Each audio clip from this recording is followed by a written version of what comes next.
This news is sponsored by O2 IAS academy Chandigarh.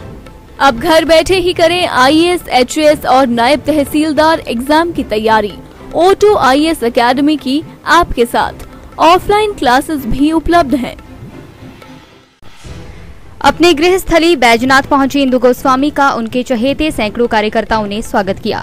इसी के साथ युवा मोर्चा के जिला अध्यक्ष अरविंद कुमार की अगुवाई में तिरंगा यात्रा का शुभारंभ किया गया। इस दौरान इंदु गोस्वामी बैजनाथ के रेलवे फाटक से पपरोला तक तिरंगा यात्रा में शामिल हुई। इस मौके पर इंदु गोस्वामी ने कहा कि मैंने अपने छात्र जीवन से ही बतौर एक छोटे से कार्यकर्ता के रूप में कार्य करना शुरू किया। आज मैं जिस भी मुकाम पर पहुंची हूं, ये सब जनता के प्यार की बदौलत है।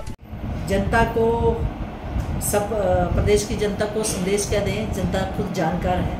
और हिमाचल प्रदेश की जनता एक तो पढ़ी लिखी, केरला के बाद हमारे प्रदेश का दूसरा नंबर आता है पढ़े लिखे प्रदेश में। यहाँ की मैं देखती हूँ एक गांव की महिला भी देश की नीतियों, निर्णयों, योजनाओं के बारे में बहुत जागरूक है। हमसे ज़्यादा जागरूक गाँव की महिला है। तो मुझे लगता है कि उनको पता है कि देश हित में, प्रदेश हित में कौन सी सरकार काम कर रही है। और मुझे ये पूरा विश्वास है कि हमारे प्रदेश की जनता जो है देश के प्रधानमंत्री जी को तो विशेष रूप से प्यार करती है और वो निश्चित रूप से भारतीय जनता पार्टी के पक्ष में अपने मत का प्रयोग करेंगे आने वाले चुनाव में और पुनः भारतीय जनता पार्टी की सरकार प्रदेश में बनेगी, ऐसा मेरा मानना है। मानना क्या है, पूरा विश्वास है कि भारतीय जनता पार्टी की सरकार पुनः प्रदेश में रिपीट होने जा रही है। एक बड़ी आपको जिम्मेवारी दी गई है और उसके बाद आप अपने गृह क्षेत्र पहुंचे हैं, क्या उम्मीद की जाए और कैसा अनुभव रहा? मैं अपने केंद्रीय नेतृत्व की बहुत बहुत धन्यवाद दी हूँ। उन्होंने मुझे मान सम्मान दिया। देश के उपराष्ट्रपति, पूर्व उपराष्ट्रपति श्री वेंकैया नायडू जी ने मुझ पर विश्वास व्यक्त किया और मुझे लोकसभा का जो पैनल होता है उसमें मुझे शामिल किया।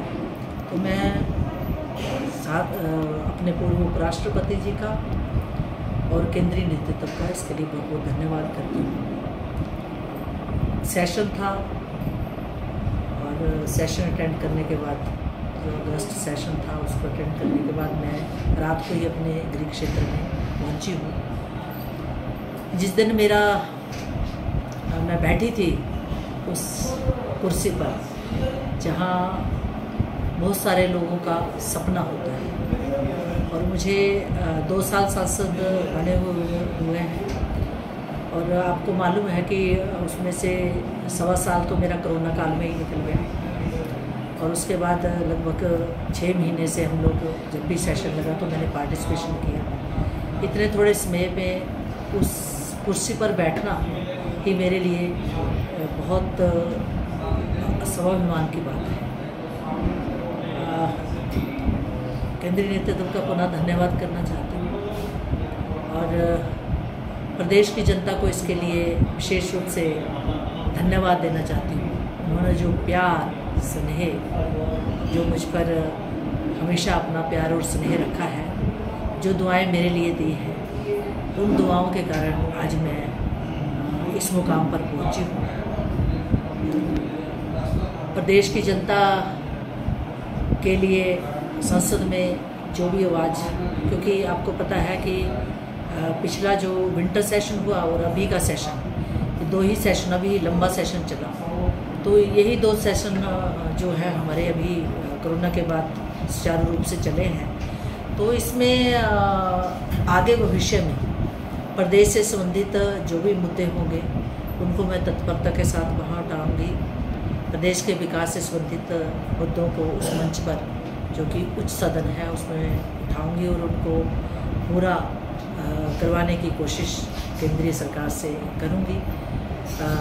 और प्यार और स्नेह जनता का, प्रदेश की जनता का यूं ही मेरे पर लगातार यूं ही मिलता रहे और मैं ऐसे ही पालपुर में 2017 के कैंडिडेट के नाते मेरा वहाँ पे रहता है। अब राज्यसभा की सांसद हूँ, तो पालपुर के लोगों ने बहुत कम समय में मुझे बहुत प्यार और स्नेह दिया था। बहुत सारे पब्लिक ने मेरा चेहरा भी नहीं देखा था, फिर भी मेरे पक्ष में 20,000 के करीब मतदान, अपना मत दिया मुझे, 20,000 वोट दिए। तो उनके प्रति मेरा प्यार और स्नेह हमेशा रहेगा। उनका एहसान है मुझ पर, वो सारी ज़िंदगी रहेगा। जब तक मैं राजनीतिक रूप से किसी भी पद पर रहूँगी, उनकी सेवा के लिए तत्पर रहूँगी। 2 क्षेत्र मेरे लिए बहुत, मैं तो वैसे पूरे प्रदेश में, राज्यसभा का सांसद जो होता है वो पूरे प्रदेश का सांसद होता है, तो पूरे प्रदेश की जनता ने प्यार दिया है। लेकिन 2 क्षेत्र मेरे लिए बहुत प्यार मायने रखते हैं। एक तो बैजनाथ, जहाँ मैं पली बड़ी हूँ और जहाँ मेरा जन्म हुआ है पालपुर, और जहाँ जिसको अपना मैंने कर्म भूमि बनाया है, वहाँ दोनों क्षेत्रों की जनता को मेरी तरफ से विशेष रूप से स्नेह मिलेगा। क्योंकि मैं राज्यसभा के सांसद हूँ, लेकिन राज्यसभा के सांसद के नाते भी जब भी मेरी सांसद निधि आती है तो मैं उसको, इस बार की सांसद निधि तो मैंने विशेष रूप से पालपुर और बैजनाथ में ज़्यादा देने की कोशिश की। बाकी क्षेत्रों में भी दी है, लेकिन पालपुर और बैजनाथ में वो मैं पालपुर में सिर्फ चुनाव लड़के, कोई व्यक्ति ये बोले कि चुनाव लड़के वो नेता बन के या विधायक बन के ही किसी क्षेत्र की सेवा होती है, ऐसा भी नहीं है। अगर आपके मन में मादा हो तो मुझे, क्योंकि पालपुर की जनता ने प्यार स्नेह, जो मैंने पहले भी कहा, बिना फेस देखे मुझे जो प्यार और स्नेह दिया है, वो प्यार और स्नेह सांसद के रूप में भी उन पर मेरा बरसता रहेगा। वो एहसान मैं सारी ज़िंदगी, उनका एहसान मेरे ऊपर रहेगा। मैं विधायक बनूँ ना बनूँ, मैं एक सांसद हूँ, सांसद के रूप में भी उनको प्यार और स्नेह देती रहूँगी। और उनकी जो भी डिमांड होगी, जो भी उनकी मेरे प्रति मेरे से जो भी उनके लिए सेवा हो पाएगी, मैं उस सेवा करने की कोशिश करूँगी। दिव्य हिमाचल टीवी के लिए बैजनाथ से चमन जोहरू की रिपोर्ट।